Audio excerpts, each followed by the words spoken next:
Shalom, selamat pagi dan selamat beribadah saudara-saudari yang dikasihi Tuhan. Marilah kita bersyukur atas kasih karunia-Nya yang memungkinkan kita berkumpul pada hari ini untuk merenungkan firman-Nya. Hari ini, kita akan belajar dari kitab Yesaya pasal 28, ayat 23 sampai 29. Tentang kebijaksanaan dan keagungan Tuhan yang terlihat dalam segala keputusannya. Mari kita buka hati dan pikiran kita untuk menerima kebenaran firman Tuhan. Latar belakang dan penulis kitab Yesaya adalah salah satu kitab dalam Perjanjian Lama yang ditulis oleh Nabi Yesaya. Yesaya adalah seorang nabi yang melayani di kerajaan Yehuda sekitar abad ke-8 sebelum Masehi. Ia dipanggil Tuhan untuk menyampaikan pesan penghukuman, penghiburan, dan harapan kepada umat Israel. Yesaya dikenal sebagai nabi yang penuh dengan gambaran-gambaran sastra yang indah dan mendalam. Dalam konteks Yesaya pasal 28, ayat 23 sampai 29, Nabi Yesaya menggunakan perumpamaan tentang pekerjaan seorang petani untuk menggambarkan kebijaksanaan Tuhan. Ayat-ayat ini menunjukkan bahwa Tuhan memiliki rencana dan cara yang tepat dalam setiap tindakannya, bahkan ketika umatnya tidak memahaminya. Kemudian juga Yesaya pasal 28, ayat 23 sampai 29, menggunakan analogi seorang petani yang bijaksana dalam mengolah tanah dan menanam benih. Petani tidak melakukan semua pekerjaannya secara serampangan, tetapi dengan perencanaan dan kebijaksanaan. Ayat 23 berkata, "Pasanglah telinga dan dengarkanlah suaraku. Perhatikanlah dan dengarkanlah perkataanku." Tafsiran: Tuhan memulai dengan sebuah panggilan untuk mendengar. Ini menunjukkan pentingnya mendengarkan firman Tuhan sebagai dasar dari hikmat dan keputusan yang benar. Sama seperti seorang petani yang harus memperhatikan waktu dan cara bertani, umat Tuhan perlu mendengar instruksinya. Ayat 24 sampai 26. Setiap harikah orang membajak, mencangkul dan menyisir tanahnya untuk menabur? Bukankah setelah meratakan tanahnya, ia menyerakkan jintan hitam dan menebarkan jintan putih, menaruh gandum jawawut dan jelai kehitam-hitaman dan sekoi di pinggirnya? Mengenai adat kebiasaan ia telah diajari, diberi petunjuk oleh Allahnya. Tafsiran: dalam ayat 24 sampai 26, Yesaya menggunakan contoh seorang petani yang bijaksana. Petani ini tidak asal-asalan dalam bekerja. Misalnya ketika dia membajak tanah, dia tidak terus-menerus membajak tanpa tujuan. Dia tahu kapan harus berhenti membajak dan mulai menabur benih. Ini menunjukkan bahwa setiap tindakan petani memiliki waktu dan tujuan yang tepat. Begitu juga dengan Tuhan. Dia tidak bekerja secara acak atau tanpa rencana. Setiap keputusannya, setiap tindakannya, bahkan setiap hal yang dia izinkan terjadi dalam hidup kita, memiliki maksud dan waktu yang tepat. Tuhan tahu kapan harus membajak hidup kita, atau mungkin melalui kesulitan atau ujian, dan kapan harus menabur benih, atau memberikan berkat atau pertumbuhan. Selain itu, petani juga tahu jenis benih apa yang harus ditanam dan bagaimana cara merawatnya. Dia tidak menanam semua benih dengan cara yang sama.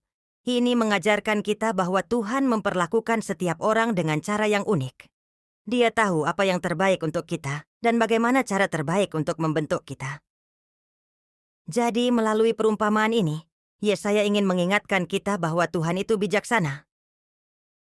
Dia tidak pernah salah dalam mengatur hidup kita.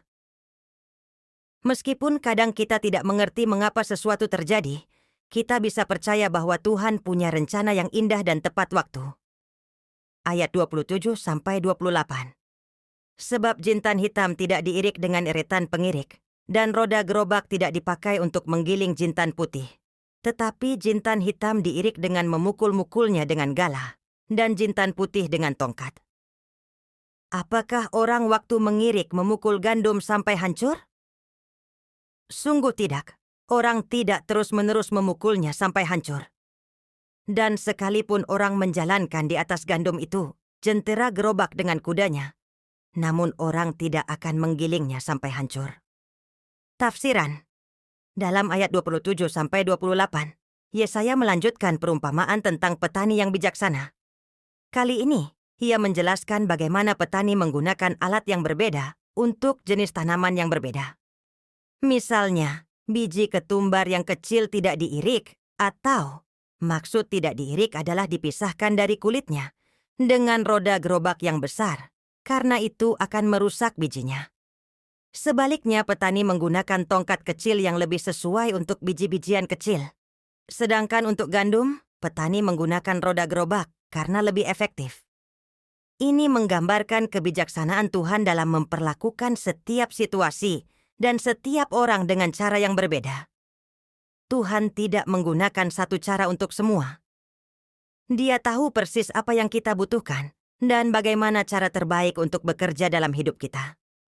Terkadang Tuhan membiarkan kita melalui proses yang lembut dan perlahan, seperti biji ketumbar yang diirik dengan tongkat kecil. Di waktu lain, Dia mungkin membiarkan kita melalui proses yang lebih berat, seperti gandum yang diirik dengan roda gerobak. Namun semua itu dilakukan dengan tujuan yang baik. Sahabatku, ayat ini mengajarkan kita bahwa Tuhan tidak pernah sembarangan dalam tindakannya. Dia selalu mempertimbangkan apa yang terbaik untuk kita, sesuai dengan kondisi dan kebutuhan kita. Kita mungkin tidak selalu mengerti mengapa Tuhan membiarkan sesuatu terjadi, tetapi kita bisa percaya bahwa Dia tahu apa yang Dia lakukan. Ayat 29. Dan ini pun datangnya dari Tuhan semesta alam. Ia ajaib dalam keputusan dan agung dalam kebijaksanaan.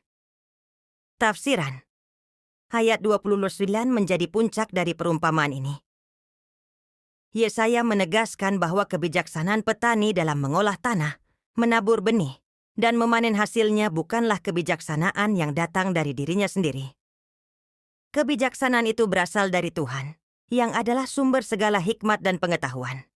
Tuhanlah yang mengajarkan manusia cara bekerja dengan bijaksana, dan Dia sendiri adalah contoh sempurna dari kebijaksanaan itu. Ayat ini mengingatkan kita bahwa kebijaksanaan manusia, sehebat apapun, tetap terbatas. Namun kebijaksanaan Tuhan tidak terbatas. Dia adalah Allah yang ajaib dalam keputusannya dan agung dalam kebijaksanaannya. Segala yang Dia lakukan selalu tepat, adil, dan penuh dengan kasih. Bahkan ketika kita tidak mengerti jalannya, kita bisa percaya bahwa rencananya selalu yang terbaik. Kemudian Yesaya menutup perikop ini dengan penegasan bahwa Tuhan layak dipuji karena kebijaksanaannya yang luar biasa. Ini mengajak kita untuk mengakui keagungan Tuhan dan berserah kepadanya dalam setiap aspek hidup kita. Ketika kita menghadapi situasi yang sulit atau membingungkan, kita bisa datang kepadanya dan meminta hikmat, karena Dia adalah sumber segala kebijaksanaan. Refleksi untuk kita. Seperti petani yang tahu kapan harus menabur dan menuai, Tuhan juga memiliki waktu yang tepat untuk setiap hal dalam hidup kita. Mungkin saat ini kita merasa bingung atau tidak sabar. Tetapi mari percaya bahwa Tuhan sedang bekerja dengan caranya yang ajaib. Kesimpulan. Saudara-saudari, marilah kita mengakhiri renungan ini dengan keyakinan bahwa Tuhan kita adalah Tuhan yang ajaib dalam keputusannya dan agung dalam kebijaksanaannya. Biarlah kita belajar untuk mempercayainya dalam setiap aspek kehidupan kita, karena Dia tahu yang terbaik untuk kita. Mari kita hidup dengan iman, mengandalkan kebijaksanaannya yang sempurna. Tuhan memberkati kita semua. Amin.